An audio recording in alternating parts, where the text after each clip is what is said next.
Hello friends, আশা করি সবাই ভালো আছেন। চলে এলাম বোমযাত্রী ডায়েরির আরও একটা নতুন ব্লগ নিয়ে। আজকের ব্লগটা কী নিয়ে হতে যাচ্ছে সেটা কি কেউ আন্দাজ করতে পারছেন? আমিই বলে দিই। আমাদের পুকুরে কিভাবে মাছ ধরা হয় আর মাছ ধরার পর সেগুলো কেমন করে ভাগ হয় সেগুলো আজকে আপনাদের সঙ্গে শেয়ার করব।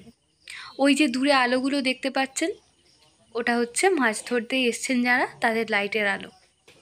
এখন বাজে প্রায় ভোর 3:45। এই সময় প্রায় অর্ধেক মাছ ধরা কমপ্লিট ওদের। আর এই যে এখানে ওদের গাড়িটা রাখা আছে, আর এখানে যারা মাছ ভাগ পাবেন তারা এসছেন মাছের ভাগ নিতে। সবাই মোটামুটি এই ভোরবেলায় চলে আসে। আর এখানে বাড়ারিতলায় আলো জ্বলছে। অ্যাকচুয়ালি এই ভিডিওটা হচ্ছে ভাইফোঁটার দিনের ভিডিও, সময়ের অভাবে এডিট করতে পারিনি। আর এই যে দেখছেন এই বস্তাগুলো করে মাছ ধরা হয়েছে, মাছগুলো নড়ছে রীতিমতো এখনও। এগুলোই এরপর ভাগ হবে। 3 বস্তা মতো মাছ পাওয়া গেছে এবারে। আর এখানে ওরা প্রথমে জালটাকে বিছিয়ে নিচ্ছে। ওই জালের উপরেই মাছের বস্তাগুলো খোলা হবে, তারপরে ভাগ হবে। ভোরের আলো এখনও ফোটেনি, তাই টর্চের আলোয় যেটুকু দেখা যায় সেটুকুই আপনাদের সাথে আজকে শেয়ার করব। আমাদের পুকুরের যতবারই মাছ ধরে ততবারই এরকম ভোর ভোর মাছ ধরে, মানে রাত থাকতে থাকতে। তাই আপনি যদি ভাবেন যে কোনো দিন সকালে এসে মাছ ধরা দেখবেন বা মাছের ভাগ দেখবেন, তা আর আপনার হবে না। এখানে বস্তাগুলোকে জালের উপরে রাখা হচ্ছে। এরপর আস্তে আস্তে বস্তাগুলোকে খোলা হবে, খুলে নিয়ে তারপরে ভাগ হবে।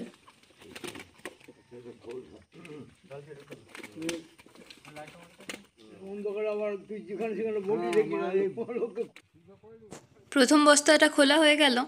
মাছগুলো কীরকম লাফাচ্ছে দেখেছেন?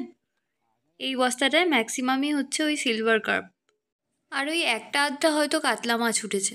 বাকি সবই মোটামুটি ওই পোনা মাছ, 300-400 করে ওজন হবে।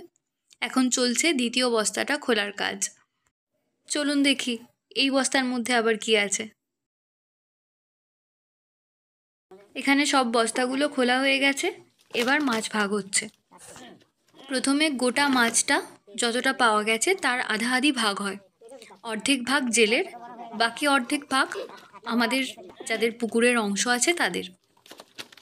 কাতলাগুলোর সাইজ দেখুন একবার, কি সুন্দর টাটকা মাছ, কোনো রকম মেডিসিন ছাড়া। যেহেতু এখানে কোনো রকম ওষুধ দেওয়া হয় না এই পুকুরটায়, তাই এখানে যত বড় মাছই আপনি খান না কেন আপনার কিন্তু শরীর খারাপ করবে না। যেহেতু সমস্তটা ভাগ করে এক একটা ভাগে খুব কম পরিমাণেই মাছ আসে, সেজন্য অনেকে কি করে জেলের কাছ থেকেই কিন্তু আবার কিনে নেয়। তাতে করে টাটকা মাছটাও পাওয়া যায় আর দামেও খানিকটা বাজারের থেকে সস্তা হয়। এই যা। এরপর ওই যে আধা আধি ভাগটা হলো, সেখান থেকে একটা ভাগ 5 ভাগে করা হয়। এই যে দেখুন 5টা মাছ ইকুয়াল সাইজের মোটামুটি একটা চোখের আন্দাজে ফেলা হয়েছে।